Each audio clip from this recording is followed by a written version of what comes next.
Hello students, very good morning. कैसे हैं आप सभी? आई होप सब स्टूडेंट यहाँ पे अच्छे से हैं। इस कोरोना महामारी के अंदर आप अपना और अपनी फैमिली का अच्छे से ख्याल रख रहे होंगे। और एक छोटी सी रिक्वेस्ट ये है आप सभी स्टूडेंट को कि आप अपनी जो स्टडी है उसको कंटिन्यू रखिएगा, कोई भी बीच में गैप ना दीजिएगा। अगर किसी ने भी स्टडी स्टार्ट नहीं की है तो वो अभी से प्रिपरेशन करना स्टार्ट कर दीजिएगा। तो चलते हैं, आज का जो हमारा लेक्चर है तो वो रहेगा केमिकल काइनेटिक्स का लेक्चर नंबर 2। जी हाँ, लेक्चर नंबर 1 हमने कवर कर लिया है। जिस भी स्टूडेंट ने हमारा लेक्चर नंबर 1 नहीं देखा तो वो हमारे आई बटन या डिस्क्रिप्शन बॉक्स में जाके चेक कर सकता है। तो आप सभी का स्वागत है इस प्यारे से channel third law of Newton's के अंदर। चलिएगा स्टार्ट करते हैं केमिकल काइनेटिक्स का लेक्चर नंबर 2। और लेक्चर नंबर 1 के अंदर कुछ ज़्यादा हमने नहीं पढ़ाया, वहाँ पे सिर्फ उसका इंट्रोडक्शन पार्ट और रेट ऑफ रिएक्शंस क्या होता है जनरली वही बताया आपको। ओके स्टूडेंट्स, अब हम आज का जो पार्ट है, आज का जो लेक्चर है बहुत ही शानदार लेक्चर होने वाला है। स्टार्टिंग से लेके एंड तक उसको जरूर देखना। और इस लेक्चर को आप अगर आपको अच्छा लगे तो इस लेक्चर को एक छोटा सा लाइक, अपने दोस्तों को इस लेक्चर को शेयर कीजिएगा, स्पेशली उन स्टूडेंटों को जो कि इस कोरोना टाइम्स के अंदर कोचिंग जो है वो अफोर्ड नहीं कर सकते हैं। और इस चैनल को सब्सक्राइब भी कर लीजिएगा। तो चलते हैं, आज का लेक्चर केमिकल काइनेटिक्स का 2nd लेक्चर है। तो इसके अंदर अपने क्या करते हैं कि क्वेश्चन अपने स्टार्ट करते हैं। सबसे पहले तो फर्स्ट लेक्चर के अंदर हमने कुछ क्वेश्चन किए थे, कुछ डिस्कशन किया था रेट ऑफ रिएक्शन पे। तो सबसे पहले तो अपने उसी एक क्वेश्चन अपने ले लेते हैं कि रेट ऑफ जो रिएक्शन है वो क्या चीज़ हो रही थी। ठीक है ना, उस पर अपने एक क्वेश्चन ले लेते हैं जिससे क्या है कि आपका रिदम बना रहे। तो देखिएगा यहाँ पे सबसे पहले अपने एक रिएक्शन यहाँ पे लिखते हैं।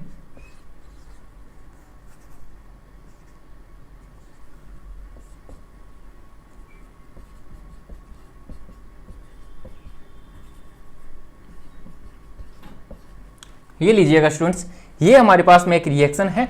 तो इस रिएक्शंस के लिए आपको यहाँ पे क्या क्या बताना है, रेट ऑफ रिएक्शन और rate of appearance, rate of disappearance क्या होता है, ये सभी चीज़ आपको यहाँ पे क्या करनी है, फाइंड आउट करनी है। ठीक है ना। तो सबसे पहले तो अपने को क्या करना है, यहाँ पे रेट ऑफ रिएक्शन निकाल लेते हैं। एवरेज रेट ऑफ रिएक्शन हम इसको बोल रहे थे। एवरेज रेट ऑफ रिएक्शन क्या होता है फर्स्ट लेक्चर के अंदर आप देखिएगा, वहाँ पे आपको अच्छे से क्लियर हो जाएगा, अच्छे से डिटेल में उसको यहाँ पे बता रखा है।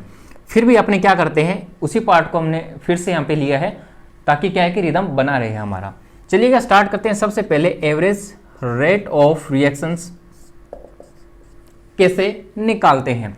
तो आपको क्या करना है, जितनी भी आपके पास स्टोइकियोमेट्री होती है वो क्या करना है, आगे लिख लेनी है। उसके बाद में चेंज कंसंट्रेशन क्या है, यहाँ पे जो अमोनिया की जो कंसंट्रेशन है, चेंज इन कंसंट्रेशन किसकी, अमोनिया की, अपॉन में क्या होता है विद रिस्पेक्ट टू टाइम। उसी प्रकार से क्या लिखना है अपने को, इक्वल टू यहाँ पे 1/5 चेंज इन कंसंट्रेशन किसकी, ऑक्सीजन की, विद रिस्पेक्ट टू टाइम। उसी प्रकार से 1/4 चेंज इन कंसंट्रेशन NO की, अपॉन में with respect to time, del T. इसके बाद में 1/6 चेंज इन कंसंट्रेशन किसकी, H2O की, with respect to time, del T. ये लीजिएगा स्टूडेंट्स, ये हमने सीखा था। और ये जो माइनस साइन होता है यहाँ पे क्यों आता है, और जबकि यहाँ पे माइनस साइन क्यों नहीं आता, यहाँ पे प्लस ही क्यों आता है, ये चीज़ आपको मैंने वहाँ पे फर्स्ट लेक्चर के अंदर क्लियर अच्छे से कर रखी है। माइनस इसलिए हम यूज करते हैं, रिएक्टेंट के लिए हम माइनस यूज करते हैं, प्रोडक्ट के लिए हम प्लस का साइन यूज करते हैं। माइनस का साइन ही क्यों यूज करते हैं, इसीलिए हम यूज करते हैं कि रिएक्टेंट जो होता है उसकी जो कंसंट्रेशन होती है वो टाइम के साथ साथ क्या होती है, कम होती जाती है, जिसकी वजह से इसकी जो कंसंट्रेशन क्या होती है वो क्या होती है, नेगेटिव में चली जाती है। यानी कि इसलिए हम इसके लिए माइनस या नेगेटिव साइन यूज करते हैं। और प्रोडक्ट की जो कंसंट्रेशन होती है वो टाइम के साथ साथ क्या होती है, बढ़ती जाती है। तो उसकी जो कंसंट्रेशन होती है हमेशा क्या आती है, पॉजिटिव में आती है। ठीक है ना, इसके लिए हम प्लस यूज करते हैं, माइनस यूज नहीं करते। ओके स्टूडेंट्स, इतना कॉन्सेप्ट आपको क्लियर हुआ होगा। अब हम चलते हैं rate of appearance. Rate of appearance का मतलब क्या होता है कि अपेयर क्या चीज हो रही है, यहाँ पे क्या चीज यहाँ पे बन रहा है, ठीक है ना। तो रेट ऑफ अपेयरेंस में यहाँ पे क्या क्या हमारे पास में बन रहा है, NO और वाटर यहाँ पे यानी कि H2O यहाँ से बन रहा है। तो यहाँ पे क्या है कि रेट ऑफ अपेयरेंस के लिए क्या यूज करेंगे, 1/4 चेंज इन कंसंट्रेशन किसके लिए, NO की अपॉन में ΔT, और साथ में अपने क्या यूज करते हैं यहाँ पे, मोड यूज करते हैं। तो मोड अपने इसलिए यूज करते हैं ताकि जो रेट ऑफ अपेयरेंस जो होता है उसके लिए उसके आगे कभी भी प्लस और जो माइनस जो साइन होते हैं वो हम कभी भी यूज नहीं करते हैं। किसके लिए यूज नहीं करते, रेट ऑफ अपेयरेंस या रेट ऑफ डिसअपेयरेंस के लिए कभी भी आप प्लस और माइनस का यूज नहीं करोगे। इसके लिए हम यूज करेंगे सिंपल मोड का यूज करेंगे। ओके स्टूडेंट्स, चलते हैं रेट ऑफ अपेयरेंस में हमारे पास एक और है यहाँ पे, तो 1/6 चेंज इन कंसंट्रेशन किसकी, H2O की अपॉन में change with respect to time, ये लीजिएगा मोड। इसके बाद रेट ऑफ डिसअपेयरेंस, यहाँ पे डिसअपेयरेंस कौन कौन से हैं, डिसअपेयर यहाँ से कौन कौन हो रहे हैं, एक तो हो रहा है यहाँ से अमोनिया यानी कि NH3, एक क्या है हमारे पास में यहाँ पे O2। तो देखिएगा डिसअपेयरेंस क्या है यहाँ पे, 1/4 चेंज इन कंसंट्रेशन किसकी, NH3 की विद रिस्पेक्ट टू क्या है यहाँ पे टाइम, और यहाँ पे आप क्या लगा दोगे, मोड लगा दोगे। प्लस माइनस यहाँ से जो साइन है वो यूज नहीं करना है आपको। इसके अलावा यहाँ पे क्या है, 1/5 चेंज इन कंसंट्रेशन किसकी, O2 की विद रिस्पेक्ट टू टाइम, ये लीजिएगा मोड। तो इतना आपको मैंने लेक्चर नंबर 1 के अंदर रेट ऑफ रिएक्शन में समझाया था, जो कि यहाँ पे मैं फिर से रिपीट कर दिया है।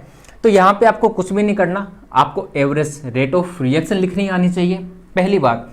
दूसरी कि ये आपको यहाँ पे रेट ऑफ अपेयरेंस किस प्रकार से ड्रॉ करते हैं, रेट ऑफ डिसअपेयरेंस किस प्रकार से ड्रॉ करते हैं। रेट ऑफ अपेयरेंस हमेशा किसके निकलती है, प्रोडक्ट की, यानी कि अपेयर क्या चीज हो रहा है, बन क्या रहा है, यहाँ पे प्रोडक्ट बन रहा है, ठीक है। तो प्रोडक्ट के लिए अपने अपेयरेंस निकालते हैं, डिसअपेयरेंस मतलब कि रिएक्टेंट के लिए यूज करेंगे। ओके स्टूडेंट्स, चलते हैं अब अपने यहाँ से क्या करते हैं, क्वेश्चन लेना स्टार्ट करते हैं। ओके चलिएगा, यहाँ पे देखिएगा स्टूडेंट्स, क्वेश्चन नंबर 3 में आपको क्या गिवन है और क्या आपसे पूछा गया है। If rate of appearance of NO2 कितने दे रखे हैं, इसके 2 मोल यहाँ पे दे रखे हैं, और आपको निकालना क्या है, रेट ऑफ रिएक्शन और रेट ऑफ डिसअपेयरेंस किसके लिए, N2O5 के लिए। तो आपको सेम वैसा ही क्वेश्चन है जो कि अभी तक हमने किया था। तो आप क्या करेंगे, इस वीडियो को पॉज कीजिएगा एक बार और खुद से एक बार ट्राई करने की कोशिश कीजिएगा, और इसका आंसर जो है कमेंट बॉक्स में दीजिएगा, ठीक है। चलो आपको कुछ टाइम देता हूं करने के लिए, इसको फटाफट कीजिएगा। हो गया होगा स्टूडेंट्स, चलिएगा स्टार्ट करते हैं। इसका आंसर क्या आएगा, तो आपको क्या यहाँ पे दे रखा है, आपको यहाँ पे क्या चीज यहाँ पे गिवन है कि rate of appearance, rate of appearance किसके लिए, NO2 के लिए आपको गिवन है, ठीक है ना। तो रेट ऑफ अपेयरेंस अपने कैसे निकालते हैं, चेंज इन कंसंट्रेशन किसके लिए, NO2 के लिए वर्सेस किसके, टाइम के। कितने दे रखे हैं आपको, 2 मोल लीटर इनवर्स और सेकंड इनवर्स, इतना आपको क्या है यहाँ पे दे रखा है। अब सबसे पहले आपको क्या यहाँ से निकालना है, रेट ऑफ रिएक्शन, यानी कि सबसे पहले आप क्या निकालो, यहाँ से एवरेज निकाल लो, रेट ऑफ रिएक्शन। तो यहाँ पे देखिएगा जो एवरेज रेट ऑफ रिएक्शन है, इस रिएक्शन के लिए हम कैसे लिखेंगे, -1/2 चेंज इन कंसंट्रेशन किसके लिए, N2O5 के लिए विद रिस्पेक्ट टू टाइम। इसके बाद में 1/4 चेंज इन कंसंट्रेशन NO2 की विद रिस्पेक्ट टू टाइम। इसके बाद में 1/1 चेंज इन कंसंट्रेशन O2 की अपॉन में क्या आएगा, ΔT। ओके स्टूडेंट्स, इस प्रकार से आप इसका एवरेज रेट ऑफ रिएक्शन निकाल सकते हैं। अब चलते हैं फर्स्ट नंबर क्वेश्चन पे, रेट ऑफ रिएक्शन अपने को निकालना है। तो हम ये जो रेट ऑफ रिएक्शन है किस प्रकार से निकाल सकते हैं, हम निकाल सकते हैं कि क्वेश्चन में अपने को क्या दे रखा है, 2 मोल यहाँ से दे रखा है रेट ऑफ अपेयरेंस के लिए, किसके, रेट ऑफ अपेयरेंस किसके लिए, NO2 के लिए। कितना दे रखा है, 2 मोल यहाँ से दे रखा है अपने को, ठीक है ना। तो अब यहाँ से देखिएगा ये वाला जो डाटा है यहाँ पे पुटअप कीजिएगा, 1/4 चेंज इन कंसंट्रेशन किसके लिए, NO2 के लिए अपॉन में डेल टी। इसकी वैल्यू अपने को यहाँ पे दे रखी है, कितनी है 2। यहाँ से पुटअप कर दीजिएगा इसकी वैल्यू 1/4 मल्टीप्लाई क्या आ जाएगा 2, और यहाँ से जो रेट ऑफ रिएक्शन है कितना आ जाएगा 1/2 mole litre inverse and second inverse. ये लीजिएगा स्टूडेंट्स, यहाँ से ROR यानी कि रेट ऑफ रिएक्शन इजीली यहाँ से फाइंड आउट कर सकते हो। चलते हैं next, rate of disappearance of N2O5 के लिए।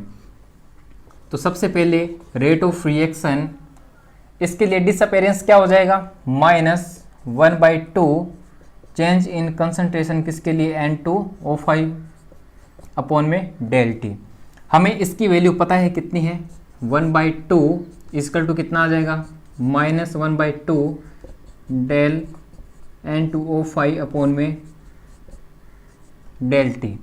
ठीक है, तो यहाँ से अपने क्या करेंगे, अब निकाल लेंगे, इजीली निकाल लेंगे। इसकी जो रेट ऑफ डिसअपेरेंस है कितना आ जाएगा 2 उधर चला जाएगा, 2/2 कितना आ जाएगा यहाँ से 1 mole litre inverse and second inverse. और यहाँ पे देखिएगा, यहाँ पे माइनस आना चाहिए था, बट अपने यहाँ से क्या निकाल रहे हैं रेट ऑफ डिसअपेरेंस। जब भी आप रेट ऑफ डिसअपेरेंस निकालो, जब भी आप रेट ऑफ अपेरेंस निकालो, उसके लिए क्या है कि मोड जो साइन है उसको यूज कीजिएगा, और उस समय आप यहाँ पे कभी भी प्लस और कभी भी जो माइनस जो साइन है उसका यूज नहीं करेंगे। ओके स्टूडेंट्स, ये लीजिएगा, इसका कितना आ गया 1 मोल लीटर इनवर्स, ये हमारी इसका आंसर आ गया। ठीक है, अब देखिएगा स्टूडेंट्स, यहाँ पे उन क्वेश्चनों को करने के बाद यहाँ पे एक टर्म और आती है जिसको हम यहाँ पे यूज करते हैं इंस्टेंटेनियस रेट। ये जो है रेट हम एक वेरी स्मॉल टाइम के लिए यूज करते हैं। जी हाँ, एक वेरी स्मॉल टाइम्स के लिए हम इसको यूज करते हैं, यानी कि डेल टी क्या होता है यहाँ पे 0 होता है, और इस डेल टी की जगह आप यहाँ पे डी टी का ही यूज करोगे। सिर्फ इतना सा डिफरेंस है, ठीक है ना। वहां पे अपने क्या कर रहे थे, डेल यूज कर रहे थे, जब भी कंसंट्रेशन का चेंज कर रहे थे तो वहां पे अपने इस डेल्टा की यूज कर रहे थे। अब हम यहाँ पे क्या करेंगे, इंस्टेंटेनियस के लिए एक छोटे से समय के लिए, एक छोटे से टाइम के लिए, एक पर्टिकुलर टाइम के लिए निकालना हो तो अपने उसके जगह पे यहाँ पे क्या यूज करेंगे, डेल टी यूज करेंगे। किस प्रकार से यूज करेंगे, एक इक्वेशन के थ्रू हम देखते हैं।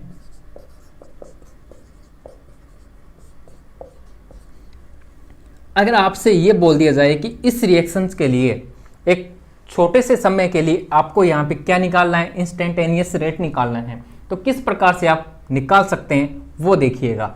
यहाँ पे सिंपली वही करना है कि एवरेज रेट ऑफ जो रिएक्शन है आपको वैसे ही निकालनी है जिस प्रकार से हम अभी तक निकालते आ रहे थे। बस चेंज आपको क्या करना है, इस डेल की जगह आपको यहाँ पे क्या यूज करना होगा, डी यूज करना होगा। ओके स्टूडेंट्स, देखिएगा यहाँ पे क्या आएगा -1/2 डेल ए। ठीक है, डेल ए,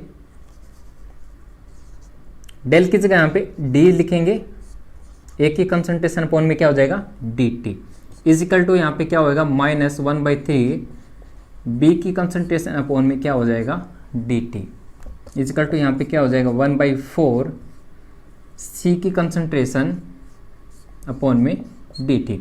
बस इतना सा चेंज है और कुछ भी चेंज नहीं करना, बस इतना सा आपको लिखना आना चाहिए और same to same as it is वही चीज़ है यहाँ पे। ओके स्टूडेंट्स, आपको एवरेज रेट ऑफ रिएक्शन आपको लिखना आना चाहिए इंस्टेंटेनियस के लिए।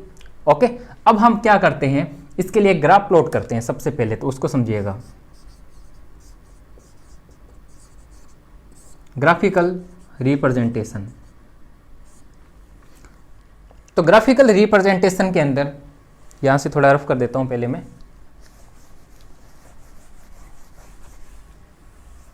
ग्राफिकल रिप्रेजेंटेशन के अंदर सबसे पहले हम ग्राफ यहां पे देखने जा रहे हैं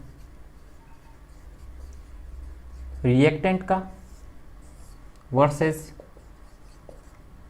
टाइम का, और प्रोडक्ट का वर्सेस टाइम के बीच में। तो यहां पे क्या होता है कि जो रिएक्टेंट होता है,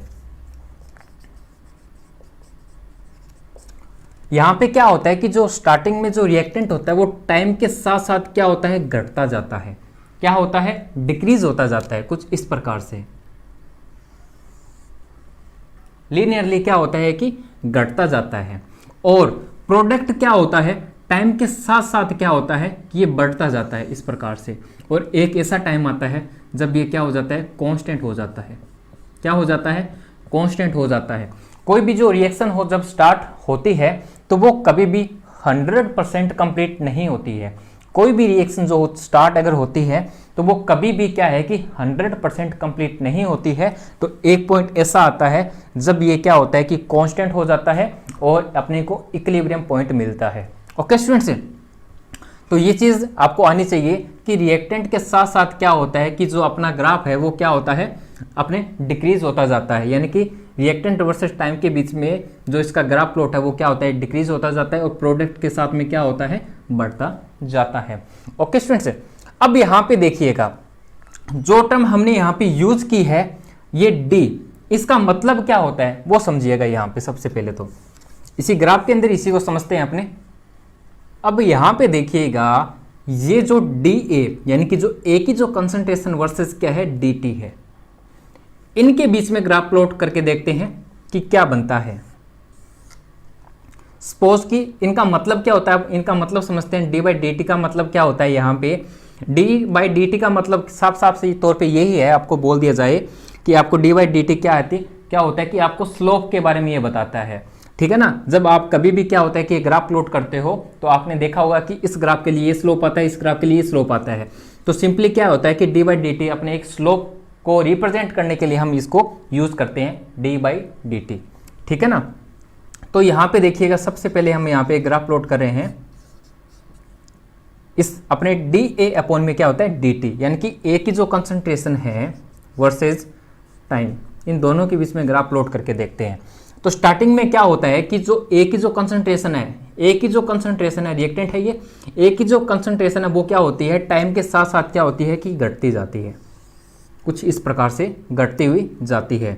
और अब अगर इसका स्लोप अपने को निकालना हो तो किस प्रकार से निकालेंगे, तो यहाँ से एक टेंजेंट निकलेगा। ठीक है, और ये जो टेंजेंट होगा वो क्या करेगा, यहाँ पे एक थीटा, यहाँ से थीटा निकलेगा।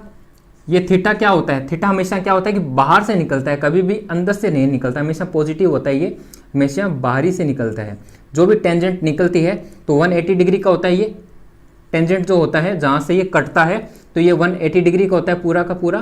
तो यहाँ से क्या होता है कि बाहर से ये क्या होता है कि थीटा, यहाँ से अपने को निकालना होता है स्लोप। तो यहाँ से जो स्लोप है वो क्या निकलेगा, थीटा इजकल टू क्या होता है, यहाँ पे इसका जो स्लोप है वो क्या आ जाएगा टेन थीटा, और टेन थीटा हमारे पास में क्या है यहाँ पे डी ए अपॉन में क्या हो जाएगा डी टी। बस इतना सा काम करना है और कुछ नहीं करना। इसका मतलब सिर्फ इतना सा होता है कि डी बाई डी टी का मतलब इतना सा होता है कि आपका जो स्लोप है वो क्या है। ठीक है ना, वो आप यहाँ पे टेन थीटा की जगह आप इसकी वैल्यू रख दीजिएगा और आपका यहाँ से स्लोप निकल के आ जाएगा। इसके बेसिस पे क्या है कि एक दो अपने क्वेश्चन करेंगे, उससे अपने को और अच्छे से क्लियर हो जाएगा। ओके स्टूडेंट्स, चलते हैं इसी के बेसिस पे अपने एक से दो क्वेश्चन लेते हैं, जिससे कि आपको क्लियर हो जाएगा कि ये जो टेंजेंट है या जो स्लोप है वो किस प्रकार से निकलता है। चलिएगा क्वेश्चन करते हैं। चलिएगा स्टूडेंट्स, सबसे पहले फर्स्ट क्वेश्चन से अपने स्टार्ट करते हैं। तो यहाँ पे क्या है कि अमोनिया की यहाँ पे रिएक्शन दे रखी है, ग्राफ यहाँ पे आपको दे रखा है कि यहाँ पे H2 की कंसंट्रेशन वर्सेज टाइम के बीच में यहाँ पे आपको ग्राफ प्लॉट दे रखा है, कुछ आपको डाटा यहाँ पे दे रखा है। यहाँ से आपसे क्या चीज़ पूछी गई, rate of reactions, rate of disappearance किसके लिए, H2 के लिए निकालनी है। तो चलिएगा किस प्रकार से हम इसको निकाल सकते हैं, इस कंसेप्ट किस प्रकार से निकाल सकते हैं देखिएगा। तो सबसे पहले आपको क्या काम करना है, यहाँ पे इस ROR यानी कि एवरेज रेट ऑफ रिएक्शन को यहाँ से निकाल लीजिएगा कि किस प्रकार से हम निकाल सकते हैं। -1/1 DN2 की यहाँ पे कंसंट्रेशन अपॉन में DT इसकल टू यहाँ पे -1/3 DH2 की यहाँ से कंसंट्रेशन अपॉन में DT इजिकल टू 1/2 DNS3 की कंसंट्रेशन अपॉन में यहाँ पे क्या आ जाएगा DT।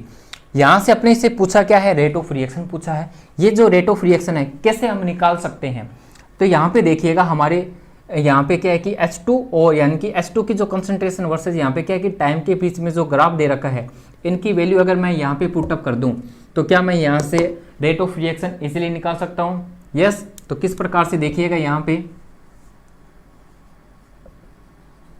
ग्राफ हमें किसके बीच में दे रखा है, यहाँ पे H2 की कंसंट्रेशन वर्सेस क्या है, टाइम के बीच में ये ग्राफ प्लॉट दे रखा है, ठीक है ना। तो H2 की जो कंसंट्रेशन है, कंसंट्रेशन का मतलब यहाँ पे क्या है, ये हमारे पास x होता है, ये हमारे पास क्या है y ही है। तो कैसे निकलेगी कंसंट्रेशन, क्या है y2 माइनस में y1 और x2 माइनस में क्या हो जाएगा, x1 हो जाएगा।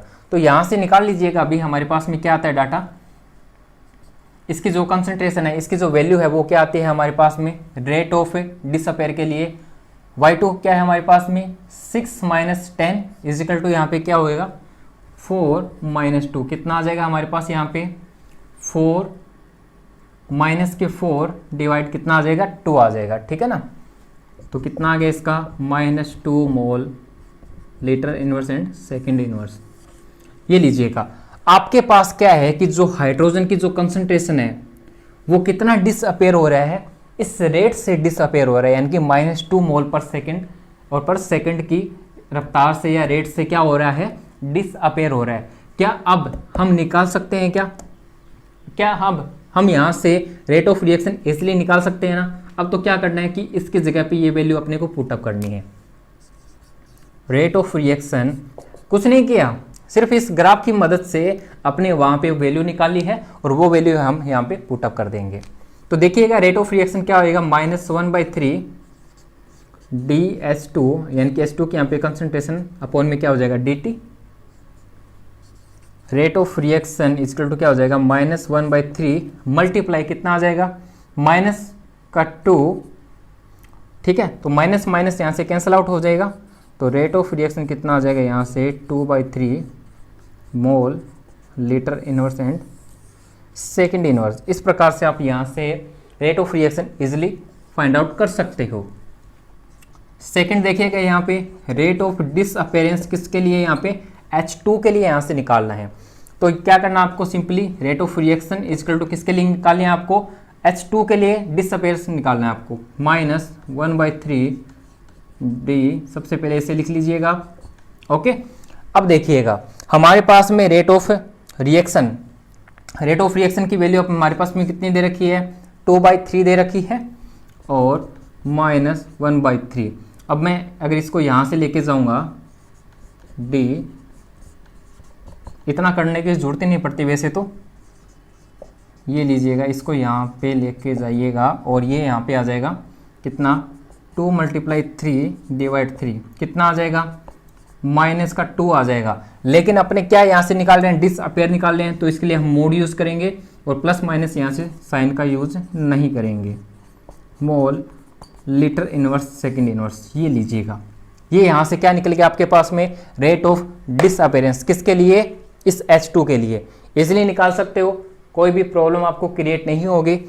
आपको सिर्फ क्या है कि क्वेश्चन का जो वेरिएशन है ना, उनको समझने की कोशिश किया करो कि क्वेश्चन में पूछ क्या रहा है, किस प्रकार से अपने को करना है, ठीक है ना। इस क्वेश्चन में क्या था, इस ग्राफ को समझना था, इसकी जो वैल्यू है मैंने यहाँ से पुटअप की इसके अंदर और यहाँ से रेट ऑफ डिसअपेयर मैंने यहाँ से निकाला और इसकी वैल्यू मैंने यहाँ पे पुटअप की इस रेट ऑफ रिएक्शन के अंदर, यहाँ से रेट ऑफ रिएक्शन निकला और रेट ऑफ रिएक्शन से हम क्या निकाल सकते हैं, सब कुछ निकाल सकते हैं। डिसअपेयर पूछे तो ये निकाल सकते हैं, अपेयरेंस के लिए पूछे तो ये भी हम निकाल सकते हैं, किसी के लिए भी कुछ भी पूछे तो हम ये इजीली फाइंड आउट कर सकते हैं। ओके स्टूडेंट्स, इसी के बेस पे एक और क्वेश्चन मैं आपको देता हूँ, खुद से पहले ट्राई करना, नहीं होता है तो मैं इसको अभी करवा दूंगा, उसका आंसर आपको कमेंट बॉक्स में दे देना। ओके स्टूडेंट्स, चलते हैं नेक्स्ट क्वेश्चन पे। अब चलिएगा स्टूडेंट्स, यहाँ पे हम सेकंड क्वेश्चन की बात कर लेते हैं। सेकंड क्वेश्चन के अंदर भी क्या दे रखा है आपको, सिंपल वैसा ही क्वेश्चन है जिस प्रकार से हमने क्वेश्चन नंबर फर्स्ट लिया था। इसमें आपको सिर्फ इतना सा डिफरेंस है कि जो थीटा दे रखा है वो कितना दे रखा है, 45 डिग्री दे रखा है।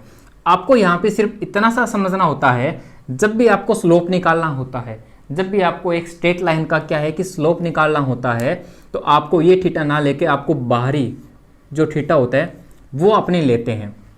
कितना, इसका कितना आ जाएगा, ये पूरा का पूरा 180 डिग्री का होता है, 180 डिग्री का होता है। तो 180 में से 45 डिग्री यहाँ से माइनस करेंगे तो कितना आ जाएगा 135। तो अपने को जो थीटा है वो किसके लिए निकालना है, यहाँ से 135 के लिए यहाँ से अपने को निकालना है। ओके स्टूडेंट्स, अब देखिएगा सबसे पहले इस क्वेश्चन के अंदर क्या अपने को फाइंड आउट करना है, रेट ऑफ रिएक्शन। तो एवरेज रेट ऑफ रिएक्शन इसका सबसे पहले लिख लीजिएगा, क्या आता है हमारे पास में -1/2 डी ए की कंसंट्रेशन अपॉन में डी टी इजकल टू क्या आ जाएगा -1/3 डी बी की कंसंट्रेशन अपॉन में डी टी इजकल टू यहाँ पे क्या आ जाएगा हमारे पास में 1/1 डी सी की कंसंट्रेशन अपॉन में डी टी। ओके स्टूडेंट्स, अब अपने को क्या करना है कि सबसे पहले इसका स्लोप निकाल लीजिएगा। हम इसका रेट ऑफ रिएक्शन जो है किस प्रकार से निकाल सकते हैं, हमें पता है कि बी की जो कंसंट्रेशन है यहाँ से अपने निकाल सकते हैं स्लोप की मदद से, और जो भी वैल्यू आएगी वो यहाँ पे पुटअप कर देंगे और हमारा रेट ऑफ रिएक्शन निकल जाएगा, जैसे हमने पिछला क्वेश्चन किया था। तो यहाँ से देखिएगा इस ग्राफ की मदद से यहाँ पे जो बी की जो कंसंट्रेशन है वो दे रखी है यहाँ पे अपने को, इसका जो स्लोप है वो अपने कैसे निकालते हैं, साइन अपने tan theta equal to tan theta यहाँ पे कितना दे रखा है 135 दे रखा है। तो 135 कितना होता है tan थीटा -1 होता है। ओके 135। तो हमारे पास में जो बी की जो कंसंट्रेशन है वो कितनी आ गई, यहाँ पे थीटा की वैल्यू कितनी आ गई -1 आ गई। तो यहाँ पे पुटअप कर देंगे और यहाँ से जो रेट ऑफ रिएक्शन है यहाँ से इजीली निकल जाएगा। यहाँ पे रखिएगा rate of reaction -1/3 multiply -1 minus minus यहाँ से कैंसिल आउट हो जाएगा।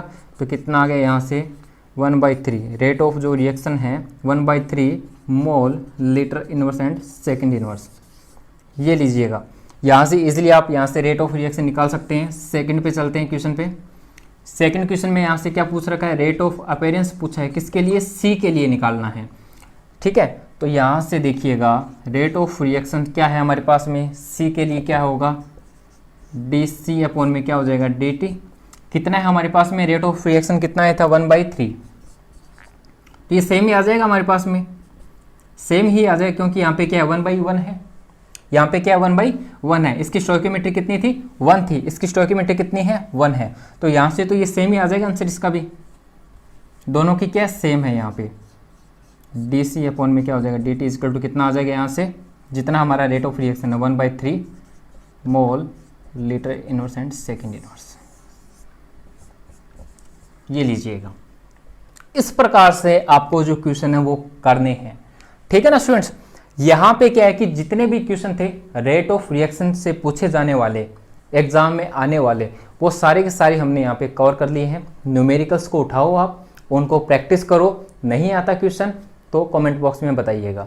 इन क्वेश्चनों को क्या है कि अच्छे से आप प्रैक्टिस करो सबसे पहले तो।